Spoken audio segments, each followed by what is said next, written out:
De la carta a los Gálatas. Porque os hago saber, hermanos, que el Evangelio anunciado por mí no es de orden humano, pues yo no lo recibí ni aprendí de hombre alguno, sino por revelación de Jesucristo. Pues ya estáis enterados de mi conducta anterior en el judaísmo, cuán encarnizadamente perseguía a la Iglesia de Dios y la devastaba, y cómo sobrepasaba en el judaísmo a muchos de mis compatriotas contemporáneos, superándoles en el celo por las tradiciones de mis padres. Mas cuando aquel que me separó desde el seno de mi madre y me llamó por su gracia, tuvo a bien revelar en mí a su Hijo, pues para que le anunciase entre los gentiles, al punto sin pedir consejo ni a la carne ni a la sangre, sin subir a Jerusalén, donde los apóstoles anteriores a mí, me fui a Arabia, de donde nuevamente volví a Damasco. Palabra de Dios.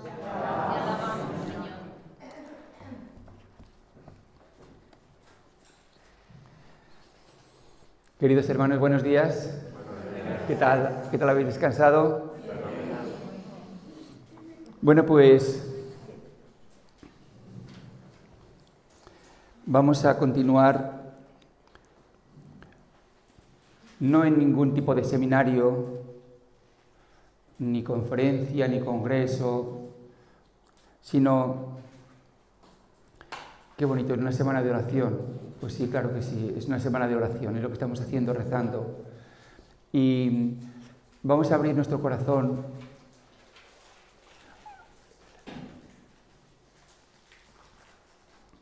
luego hablaré también de ello, pero en Filipos Pablo se puso a predicar al lado de un río porque no había sinagoga y había una mujer que se llamaba Lidia. Y entonces, después de hablar Pablo, pues Lidia se acercó a él y dice San Lucas, dice, y el Señor abrió el corazón de Lidia para que prestase mucha atención a las palabras de Pablo. Eso lo tengo muy subrayado.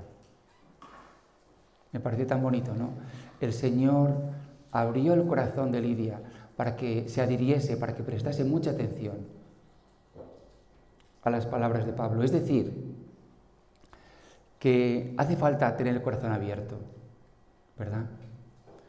Y prestar atención y cariño. Pues eso es lo que le pido al Señor, no a mis palabras, sino a las suyas, a Pablo, a Jesús, a su Santo Espíritu. Vamos a pedir al Señor que como Lidia, esa mujer, pues también nosotros pues tengamos el corazón abierto y escuchemos y prestemos atención. Bueno, pues hoy me gustaría hablaros del punto de inflexión, ¿no?, de Pablo, que normalmente ya entendemos por la conversión. De hecho, hay una fiesta, una solemnidad muy importante, el 25 de enero, y que es la conversión de San Pablo, ¿no? Conversión, digo entre comillas, porque vamos a entender qué significa eso. Es decir, Pablo, no, después de conocer a Jesús, no empieza a predicar una nueva religión, sino que está profundamente enraizado en la fe de sus padres. Y por eso yo he querido insistir ayer, ¿no?, en qué pudo haber sido o cuál fue esa inserción, esa convicción, esa creencia. ¿Qué creía Pablo?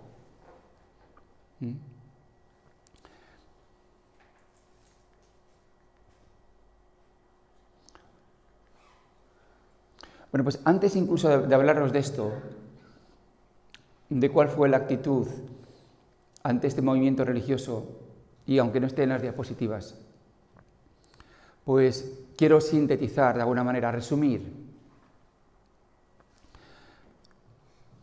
el fuego que había en el corazón de Pablo, pensad que él estuvo muchos años leyendo y releyendo la Biblia, la Torá. Y la Torá es básicamente una historia poderosísima de un Dios que se revela y elige a un pueblo. Y se inicia todo esto con una historia de liberación. Este pueblo está oprimido, está esclavizado. Dios le saca. Y se compromete con él en una alianza. Bien lo sabéis, la alianza del Sinaí. Se establecen como pactos de fidelidad, de amor, de devoción, de que Dios va a ser el Dios del pueblo y el pueblo va a ser la niña de los ojos de ese Dios. Esto Pablo lo leería y lo releería y lo escucharía, pero el tema está en que esto acabó mal. Esta historia acabó en un drama. Es decir, Israel fue incapaz de cumplir su parte. Vamos a pensar en esto un poquito. ¿Cómo Pablo viviría esta conciencia del desastre nacional de su pueblo? De que el pueblo elegido por Dios, donde todo debería ir bien, Israel ser el centro, todas las naciones se iban a postrar ante ellos, pero no ha sido así. Ya desde el principio, si recordáis, los enemigos hacían la guerra a Israel y en muchos casos vencían. Todos los profetas, casi sin excepción, ¿no? Corrigen, castigan al pueblo y le hacen ver su infidelidad. Y el gran desastre fue el famoso exilio, primero del reino del norte y luego del sur, el exilio sobre todo de Babilonia. Realmente es difícil para nosotros porque está muy lejos. Y no pertenecemos evidentemente a la raza judía, pero para este pueblo el exilio fue la terrible bofetada de que todo se acabó. Imaginaros a presos encadenados a través del desierto, yendo hacia la cautividad. ¿Cómo experimentó esto el pueblo? Algo hemos hecho y muy mal.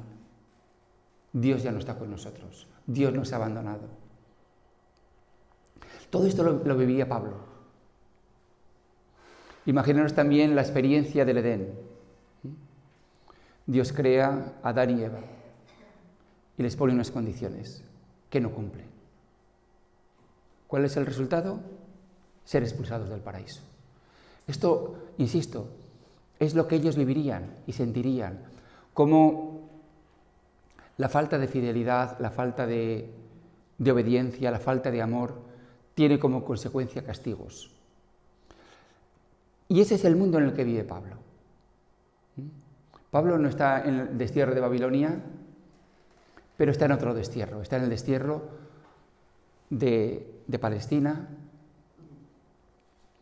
donde los romanos son los que mandan. Insisto, esto ya no es solamente una cuestión política, es una cuestión religiosa, es una cuestión existencial, de identidad. El hecho de ver las águilas romanas, ¿no?, con toda su arrogancia, paseándose por las calles, ¿no?, eso sería como una puñalada, ¿no?, en el orgullo, en la convicción profunda de que somos el pueblo elegido. Bueno, pues en este contexto, Pablo y muchos como él sentían, atención, que tenían que hacer algo. Vamos a imaginarnos a Pablo, ¿no? Un joven intenso, un joven apasionado, un hombre religioso, un hombre enamorado de su pueblo, un hombre que desde niño ha escuchado los relatos de la Biblia. Y Él quiere que Israel sea lo que tiene que ser, que Dios cumpla sus promesas. Siempre hay un enemigo. El enemigo ellos lo llaman los goyim. Supongo que la palabra la conocéis, los extranjeros. Extranjeros, ¿no? Los extranjeros son siempre los que han hecho que Israel se desvíe, se salga del camino. Ya desde el principio, cuando empezaron a ocupar la tierra de Canaán, esto sí que lo sabéis, ¿no? Pues los israelitas se vieron atraídos por los dioses extraños, los dioses de los gentiles, ¿verdad? Y empezaron a adorar, y Dios fue implacable. Los goyim, los extranjeros, son los que quieren que Israel se desvíe, son los enemigos. Por eso Israel tiene que ser fuerte, no hacer concesiones, permanecer enraizado en sus tradiciones. Por eso las tradiciones son tan importantes. Para Israel, siempre lo digo y siempre lo decimos, hay dos pilares, ¿no? El pilar más importante ciertamente es el templo, porque el templo es donde Dios vive. O sea, Israel vive desde la convicción de que Dios está con nosotros. Esto es muy fuerte. Y de hecho, si recordáis cómo en las batallas llevaban el arca de la alianza, ¿no? El arca donde está Dios presente. O sea, Dios está con nosotros. Esta es la convicción que les mueve, que les da la vida, que les permite luchar. ¿Dónde está Dios? En Jerusalén, en el templo. Pero algo les hace pensar, Dios ya no está con nosotros, no está en el templo. Tenemos que hacer algo. Tenemos que hacer algo. ¿Y qué tienen que hacer? ¿Y qué podía hacer Pablo? Solo una cosa. Cumplir la ley, eso es. Cumplirla. Si no estás en Jerusalén, si no puedes ir al templo, de alguna manera la ley, la Torah, es como un templo portátil, fijaros. Como un templo portátil, que te permite hacer presente a Dios. Por eso lo de tener la ley, leerla, releerla, aprenderla de memoria, cumplirla y hacer que de ello sea tu vida. Esta es la esencia de la ley, la esencia de la espiritualidad de Pablo. Fijaros que es noble todo esto.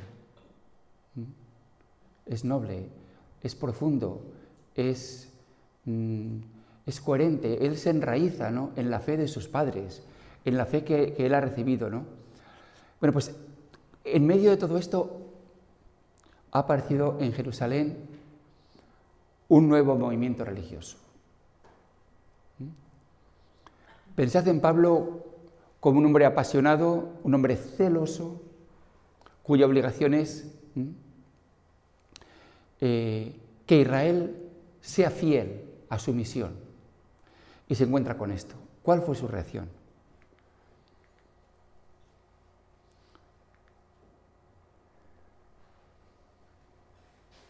Después de la crucifixión de Jesús, un grupo de galileos que fueron discípulos suyos están proclamando que ha vuelto a la vida porque Dios lo ha resucitado.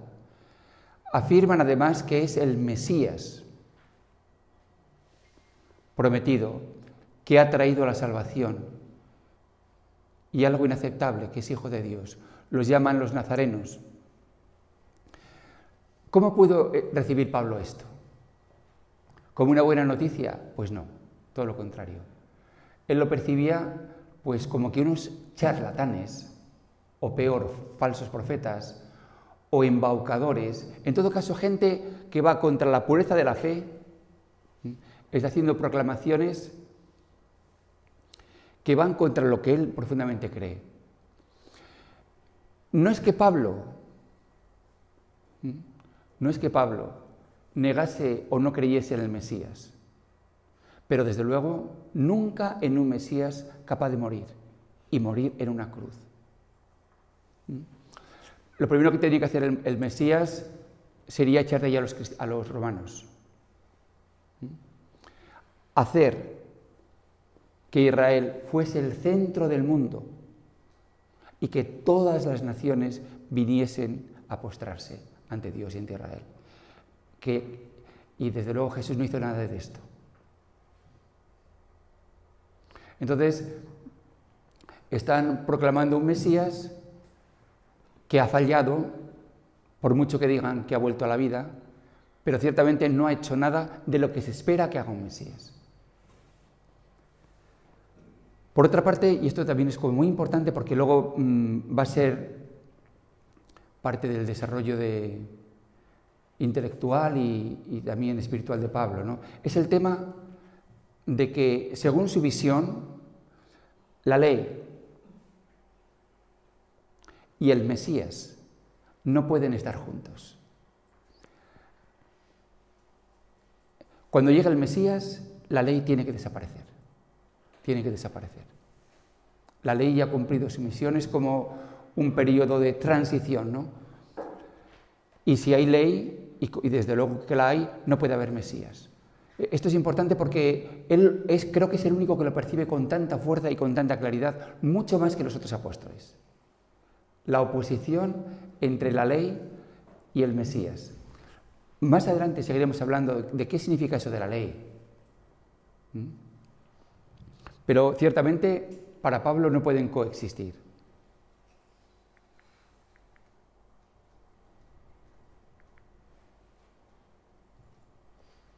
Bueno, esto ya hablamos ayer, los diferentes movimientos religiosos.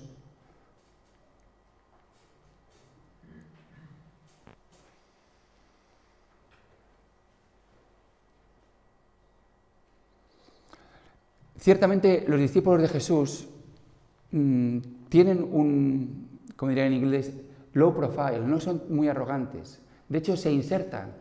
Y esto es algo que a nosotros también nos choca, ¿no? Ellos iban al templo y seguían participando de la vida del país, ¿no? Como una secta más, como un grupo más.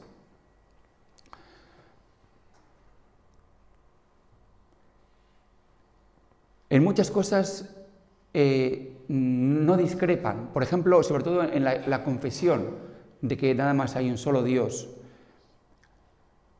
Jesús ha interpretado correctamente la ley y le ha dado cumplimiento.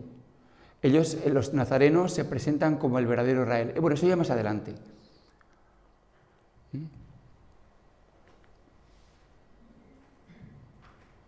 La acogida de este mensaje fue desigual. Antiguos seguidores de Jesús en Galilea y en Jerusalén lo aceptaron, pero otros, como sabéis bien, no lo pudieron aceptar, lo rechazaron. Esta es una cuestión importante. ¿Conoció Pablo a Jesús? Pues posiblemente no. Porque si no... Hay una frase que él dice, que aparecerá posiblemente aquí. En 2 Corintios dice, y si conocimos a Cristo según la carne, ya no lo conocemos así. ¿Qué quiere decir esto? Pues no lo sabemos, la verdad. No quiere decir, no sabemos si quiere decir que en algún momento Pablo tuvo algún encuentro con Jesús en la carne. No sabemos si lo tuvo o no, posiblemente no. En todo caso, el Jesús en el que el Pablo predica, no es tanto el Jesús histórico, sino el Jesús muerto y resucitado, eso está claro.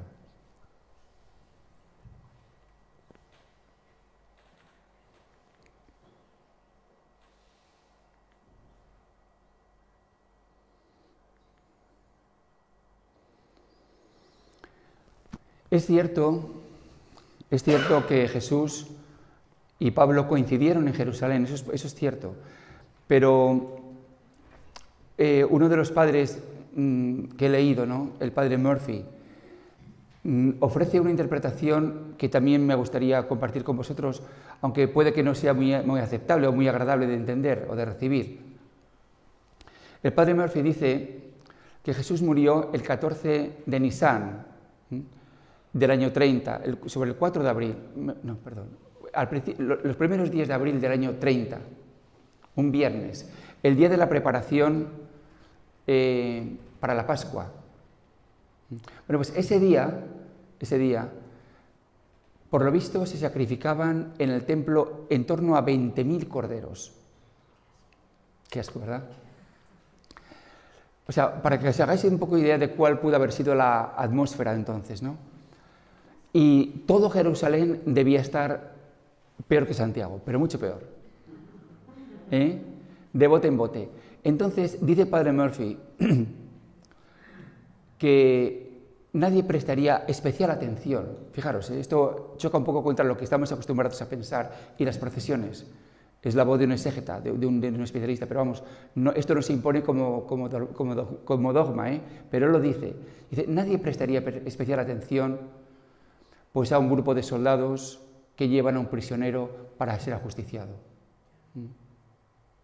O sea que Pablo, si hubiera estado ese mismo día en Jerusalén, pues a lo mejor no hubiera tenido la oportunidad de ver a Jesús por todo el follón que había.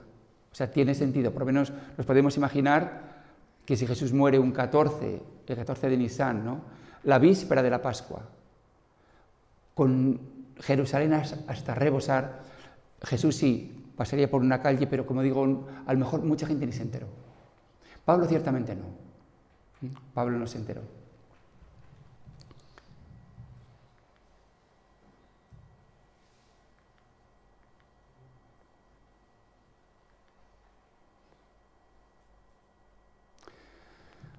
Esta es la gran pregunta, ¿no? ¿Qué hacía que Pablo tuviese tanta manía, tanta inquina, tanto odio a los nazarenos, a Jesús? Bueno, pues aquí hay una palabra muy interesante que es el celo. Y voy a leeros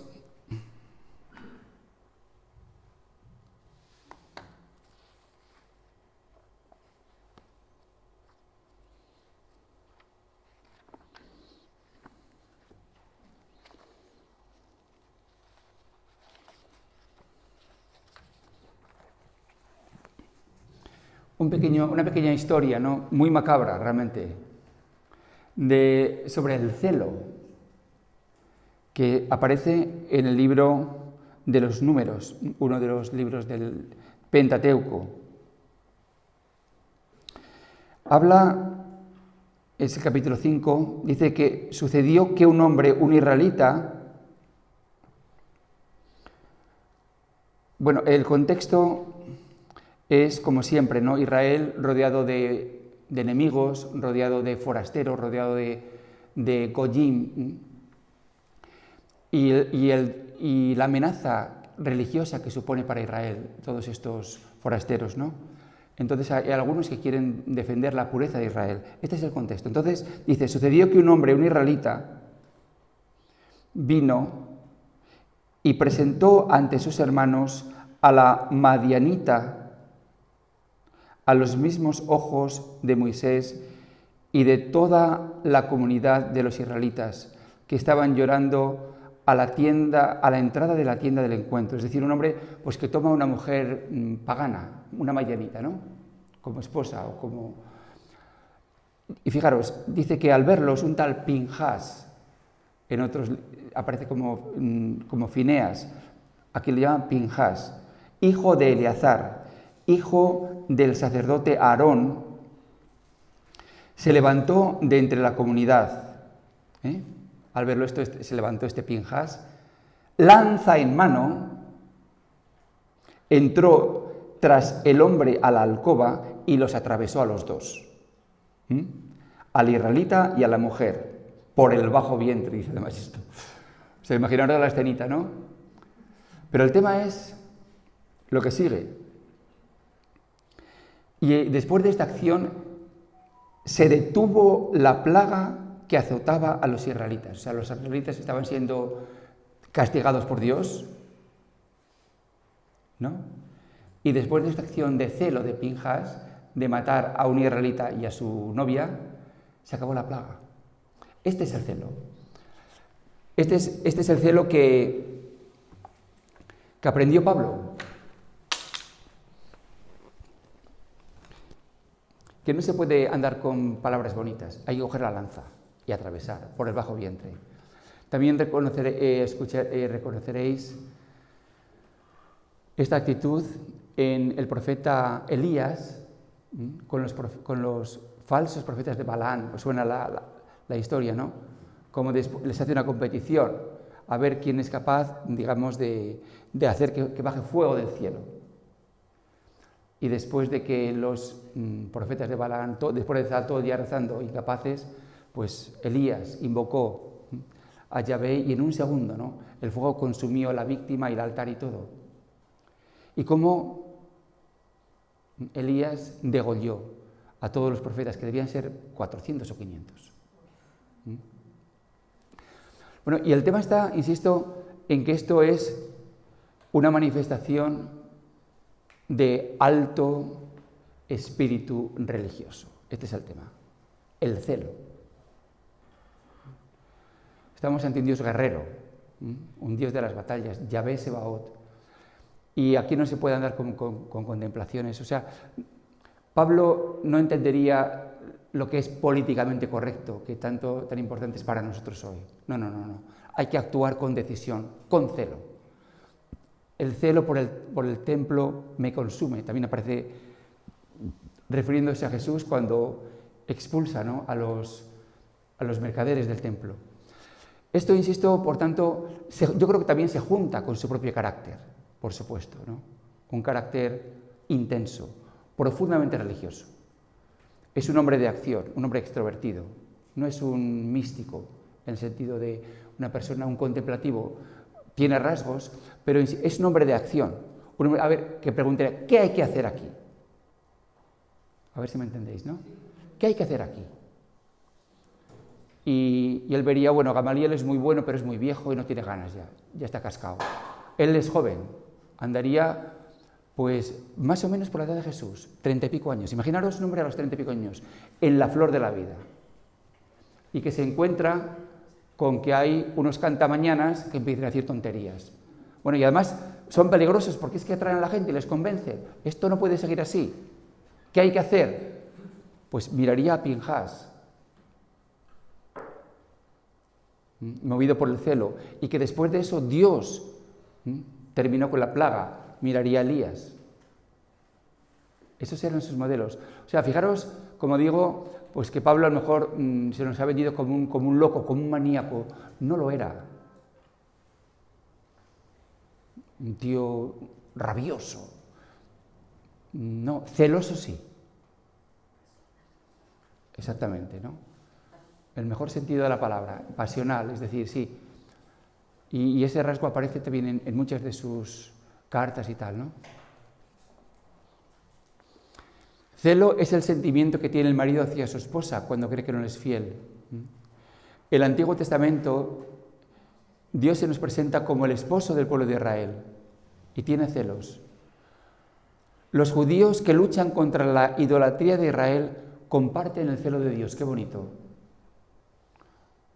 La experiencia de celos que va tan unida a la experiencia del amor. Y un amor que no sea capaz de sentir celos, pues poco tiene de amor, ¿verdad? Un amor, me refiero a este nivel, un amor romántico, no un amor a lo mejor de padres o de amigos, un amor romántico, ¿no? Pues parte de las bendiciones o maldiciones es sentir celos. Y así se nos escribe a Dios. ¿Contra qué? Contra idolatría. Hay dos enemigos muy unidos, la idolatría y la impureza, que están profundamente unidos, ¿no? Y que son los enemigos de Israel y los que finalmente pues hacen que todo se estropee. Y estos tienen mucho que ver, insisto también, con los pueblos extranjeros, con los Goyim. Por eso es el drama de Israel, un pueblo único, elegido por Dios y odiado por todos. Esto es tremendo, ¿eh? Esta es la espiritualidad, pero más que espiritualidad, esta es la esencia de Pablo, su identidad. Él es judío. Entonces se siente con el deber y el derecho, ¿no?, de proteger, de defender, y de hacer que Israel, el pueblo elegido por Dios, sea lo que tiene que ser. Y que Dios esté presente en su pueblo, ¿no? Entonces sí que ve, este es el tema, sí que es capaz de intuir que estos nazarenos son una amenaza.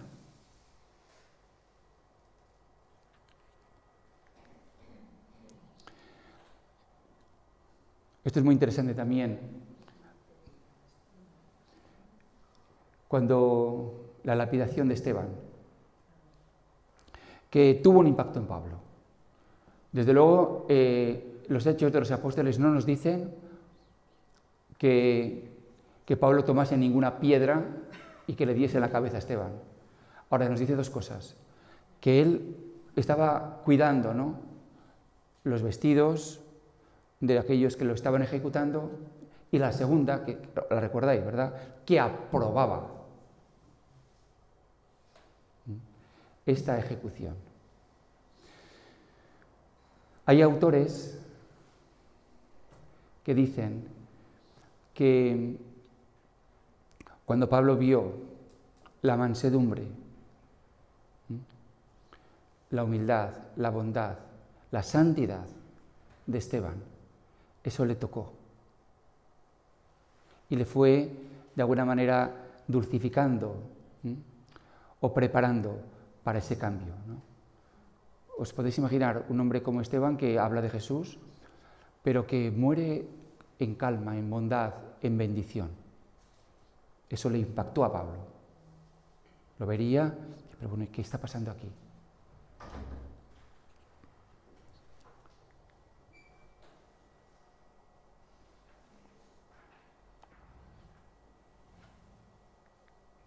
Bueno, esto ya lo he comentado antes.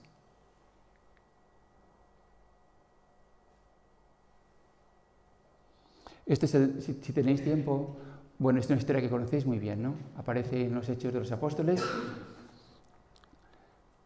Y al final acaba, fijaros, entre tanto Saulo hacía estragos en la iglesia, entraba por las casas, se llevaba por la fuerza hombres y mujeres y los metía en la cárcel.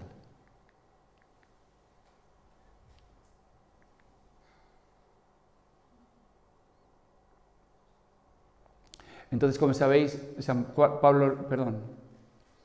Lucas nos dice que, movido por este ímpetu, por este celo, por esta pasión, ¿no?, pues decide ir incluso a los que están lejos, a los que están en Damasco, y traerlos allí, a Jerusalén.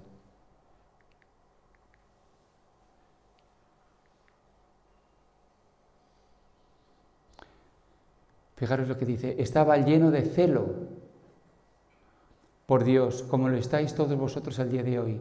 Yo perseguía a muerte a este camino, encadenando y arrojando a la cárcel a hombres y mujeres, como puede atestiguármelo el sumo sacerdote y todo el consejo de los ancianos.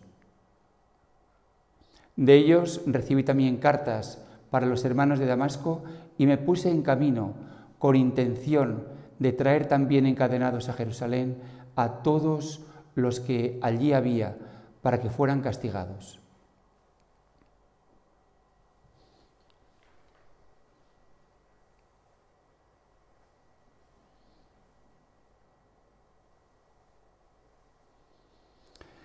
Ciertamente,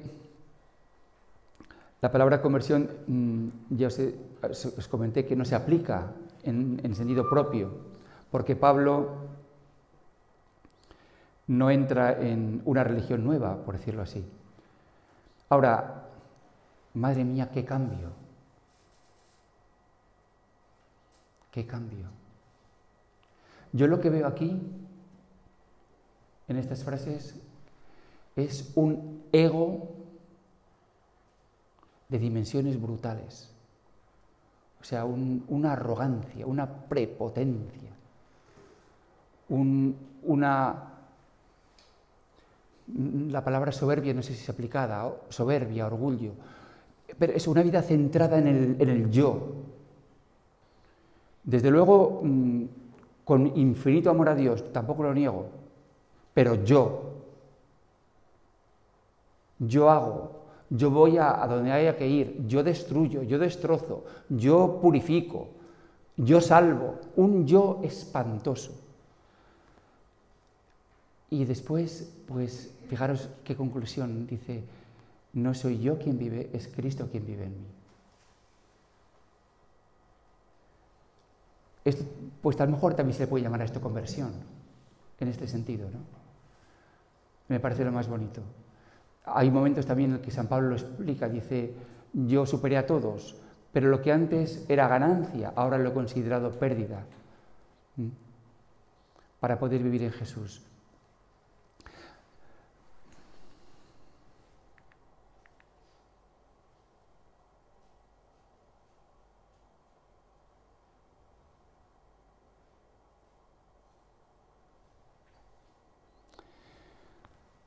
Bueno, esto lo he tomado de una cita que he encontrado en un libro, pero no estoy totalmente de acuerdo en que Pablo fuera un perseguidor fanático, y espero que vosotros tampoco lo estéis.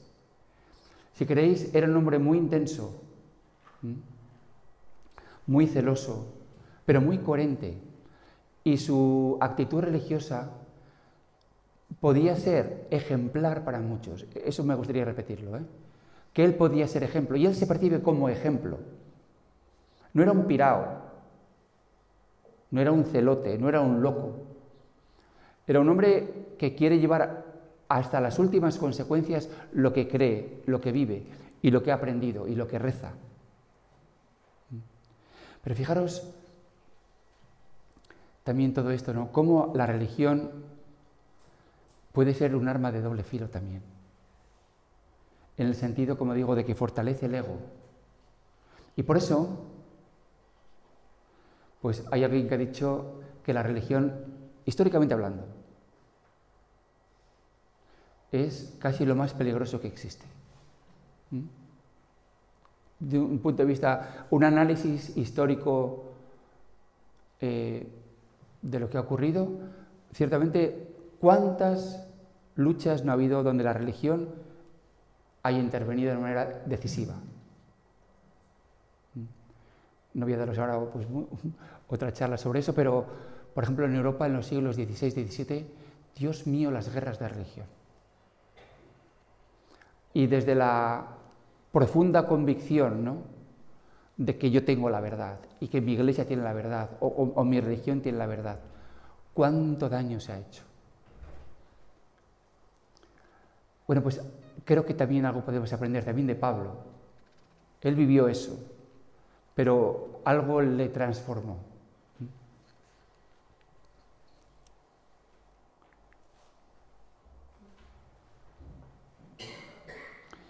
Fijaros qué bonito.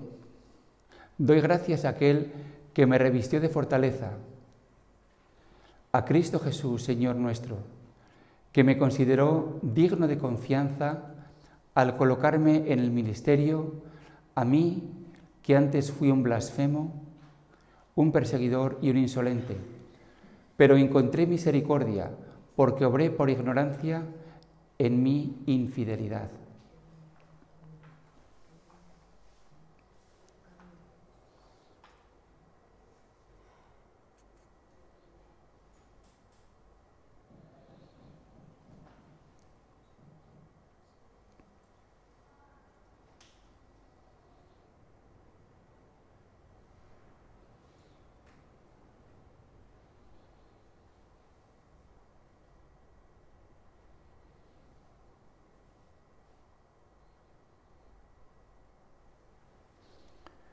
En este momento estaba rezando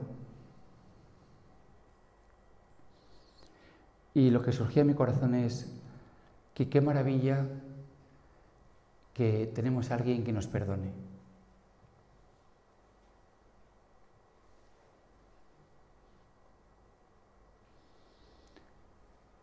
Yo no sé realmente cómo se vive o cuál es la experiencia interior, ¿no?, de las personas que después de haber hecho algo grave, pues no tengan nadie que les perdone. Por ejemplo, algo grave, por ejemplo, imagínate que vas conduciendo y por un error o por una imprudencia, pues has causado un accidente donde ha muerto gente. Nos puede pasar a cualquiera. A mí, desde luego, me puede pasar. Y recuerdo algunas ocasiones que estuve muy cerca. Imaginaros que esto os ocurre. Que realmente por tu culpa alguien ha muerto Y vale, la gente te va a decir, bueno, tranquilo, no lo has hecho adrede, desde luego, pero cargas con un peso en tu vida. ¿Quién te quita ese peso? Esa es la pregunta que yo quiero haceros. Qué triste, ¿no? Volviendo al tema a lo mejor del sacramento de la confesión, yo no digo que tengas que confesarte cada mes, ni cada semana, ni cada... Pero no es el tema ese, no es el tema de que tengas que ir a fichar al sacramento, sino es que cuando tú y cuando yo, pues realmente hemos hecho algo de grandes consecuencias, ¿quién te quita ese peso? ¿Quién te perdona? Aquí vemos algo hermosísimo. Es un hombre que tiene la capacidad de mirar para atrás y reconocer un error. Hoy en día, y esto supongo que estaréis de acuerdo conmigo, la gente increyente, pues no habla de pecados, habla de errores, ¿no? He cometido un error. Y lo siguiente es humano cometer errores, ¿sí o no? Por tanto, oye, a mí no me vengas con rollos de pecado que me tengo que confesar, porque yo acepto que soy un ser humano débil, y que he cometido errores, y esto es un error, y bueno, pues... Entonces, ¿cómo sobrevive la persona? Pues quitándole importancia. Bueno, pues mira, es así, ¿qué le vas a hacer? No pienses mucho en ello, no le des muchas vueltas. Y es como negarlo y tirar para adelante, ¿no? Distraerte y tirar para adelante. ¿Hay ahí realmente sanación? Fijaros que estamos llegando a la esencia y del misterio de la vida, que es que yo no soy el dueño y el señor de mí mismo, que yo no me he creado, que estoy aquí por misericordia, que hay un Dios que me ha creado. Fíjate qué simple es esto, ¿eh? Lo estoy diciendo de una manera tan simple, tan sencilla, pero que es la esencia de todo. Y que si no se vive así, si se vive como que... A mí me alucina, ¿eh? Me alucina personas muy inteligentes que no se preguntan, bueno, ¿y por qué existo? ¿A dónde voy? ¿Quién me ha creado? ¿Cuál es el sentido de mi vida? Que no se lo preguntan. Es una cuestión que me tiene muy perplejo, porque insisto, estas personas son listas, saben mucho y han estudiado mucho y son muy inteligentes, pero no se lo preguntan. ¿Cómo se plantean la vida? Pues se la plantean, yo creo, como vivir, pues tratar de pasarlo bien o de disfrutar, éxito, satisfacción. Básicamente esto. Y evitar los problemas Pero ¿cómo es posible que una persona pueda vivir así? Pues mucha gente. ¿Estáis de acuerdo conmigo o no? A mí me vuelve loco, ¿eh? En serio, a mí me trastorna. Porque yo desde niño, y lo digo con toda humildad y sin ninguna arrogancia, ya me preguntaba las cosas. Ya era muy religioso. Y es que yo no puedo imaginarme a mí mismo sin pensar que hay otro que me sostiene. Y si algún día, por ejemplo, que me puede pasar, pues a lo mejor conduciendo, ¿no? Pues por descuido mío, por fallo mío, hay un accidente y alguien muere. Yo creo que sin el Señor yo no me lo podría perdonar. Y creo que sería para mí una causa de mortificación cada segundo de mi vida. Por eso fijaros de lo que estamos hablando, ¿no? Estamos hablando eso de que tu Salvador ha dado su vida, lo que dice San Pablo, Dice que me amó y se entregó por mí. Y lleva mis pesos, lleva mis cargas. Y aquí aparece un hombre en toda humildad, capaz de decir, me equivoqué. Lo que hice no estaba bien. Fui un blasfemo, un perseguidor y un insolente. Ciertamente fue por ignorancia, pero aún así el daño estaba hecho.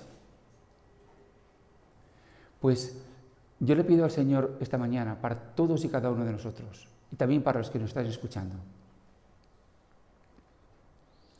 la inmensa gracia que recibió Pablo, ¿no? De saber que eres perdonado. Yo me siento muy afortunado de que en este momento, de verdad, no tengo cargas, o sea, no tengo pesos, no tengo una sensación de haber hecho algo grave, no la tengo. Pero tengo otra carga, tengo otro peso, que no sé si es más pesado o menos, y es, atención, ¿soy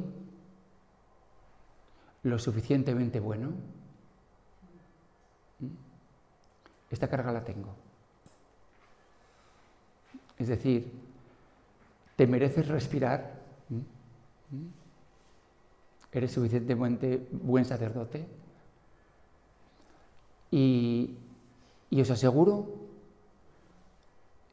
que la respuesta es que no me siento lo suficientemente bueno. Es decir,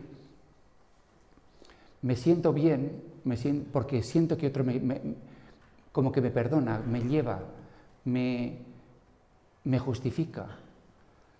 Pero nada de lo que yo hago me da la confianza de decir, yo puedo enfrentarme ante cualquiera y demostrarle que yo soy tan bueno como...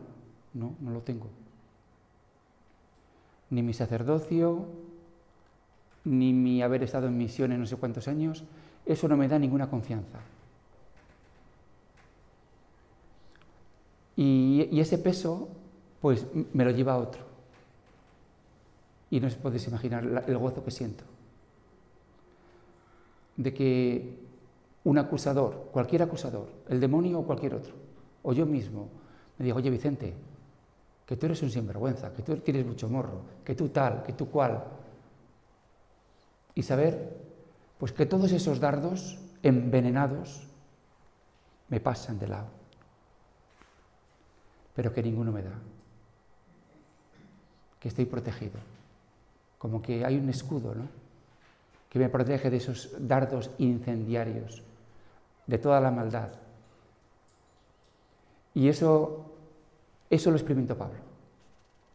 Y yo creo que es algo, esta intuición, esta visión, esta revelación, esta sanación, esta conversión, llamadlo como queráis, es para nosotros también. ¿Eres suficientemente bueno? ¿Eres suficientemente buena? Esta es la gran pregunta, por lo menos para mí lo es. Y entonces uno, como digo, pues empieza ya a hacer apuntes. Pues mira, yo cuido a mi madre, y cuando mi amiga estaba mal, pues la escuché, y nunca tal. Pero todo eso no digo que no sea importante, pero son tonterías.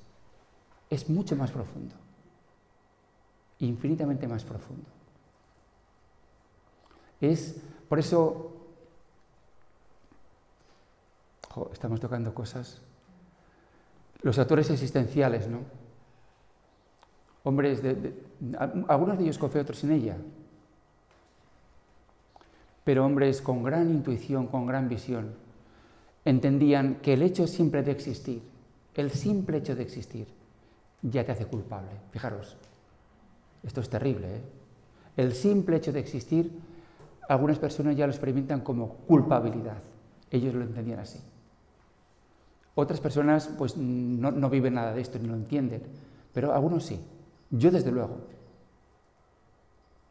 Yo insisto, si no hubiera recibido, pues eso, la experiencia de la renovación carismática cuando Merche, hola, éramos muy jovencitos, ¿verdad?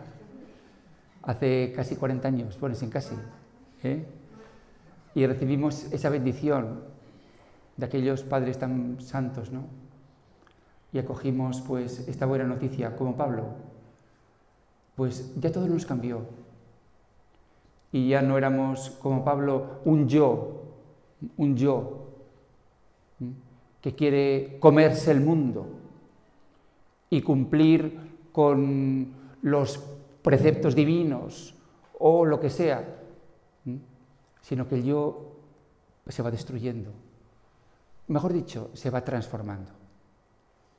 Porque yo no me siento a nivel psicológico destruido. O sea, mi yo está ahí, pero está donde tiene que estar. No está de comandante, está de auxiliar. No es el que manda, es el que sirve. Y está muy bien sirviendo. No siempre lo hace, pero entiendo que es servir y vivir para Él. Y por eso en la renovación carismática hemos escuchado siempre una predicación muy sencilla. El otro día lo decía Almudena, que qué bonito y qué sencillo era lo que tú escuchaste, ¿verdad? Y cómo era justamente lo que tú querías y cómo lo entendiste. Claro que sí, muy sencillo. Jesús es tu Salvador, Jesús es tu Señor. Qué diferente es esto de decir, pórtate bien, cumple con tus obligaciones, sé coherente, comprométete, da testimonio. Qué diferente, ¿verdad? A decir, alguien ya lleva el peso de tu vida. Jesús te salva si es tu Señor. Y te darás cuenta que si es tu Señor es tu salvación. Y poco a poco tu corazón va cambiando, ¿no? Como cambió Por eso, ciertamente, Pablo fue el primer carismático. Y tenemos que mirarle a él como ejemplo. Porque su ego, que tenía un ego espantoso,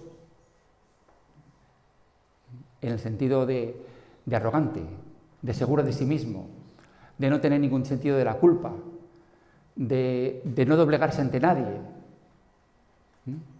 de creerse más que nadie, en ese sentido, un ego fortísimo.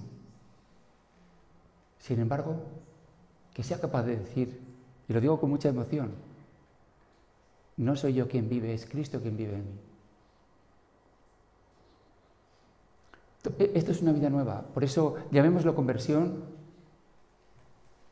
llamémoslo revelación, sanación, como queráis. Pero esto fue lo que experimentó Pablo. Ciertamente. Y por eso para nosotros Pablo no es una figura del pasado. Él está presente aquí y ahora con nosotros, en el Espíritu. Y nos dice, como yo quería deciros también ayer, que el mensaje que hemos proclamado hoy de resurrección no es un mito emocional, teórico, poético, artístico, no, que ha dado fruto. Y el primero Pablo, bueno, y los otros apóstoles también. Y esto trasciende el tiempo y el espacio, no tiene que ver con las coordenadas a las cuales nosotros estamos sujetos, por eso Pablo está aquí. Y otra cosa también muy bonita, y es el tema de la comunión. Yo siempre lo digo, que los santos me pertenecen, te pertenecen. Pablo dijo que él había subido al paraíso y allí había escuchado cosas inefables, que había subido al tercer cielo. Y tú dirás, pues qué envidia, ni se te ocurra volver a decirlo. Porque tú en Pablo también estás disfrutando de eso. Pablo te pertenece. Y lo que Pablo vivió, experimentó, gozó y sufrió, también es tuyo. Esto es vivir en el Espíritu. Es vivir en esa dimensión tan gloriosa y tan maravillosa. Vamos a acabar, si me permitís, con una oración.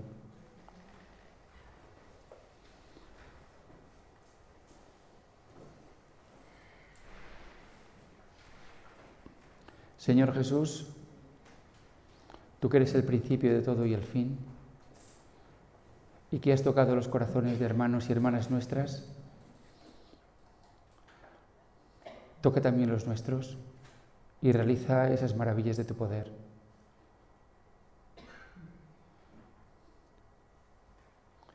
Sitúate en el centro. Suaviza nuestro ego y haz que te sirva y que esté siempre a tu lado. Pero no dejes que usurpe tu poder ni tu puesto, que solo te pertenece a ti. Envía tu Santo Espíritu sobre nosotros, como lo enviaste sobre Pablo, y que realice todas estas maravillas. Gloria al Padre, al Hijo y al Espíritu Santo, como era en el principio, los de los siglos. Amén. Gloria al Señor.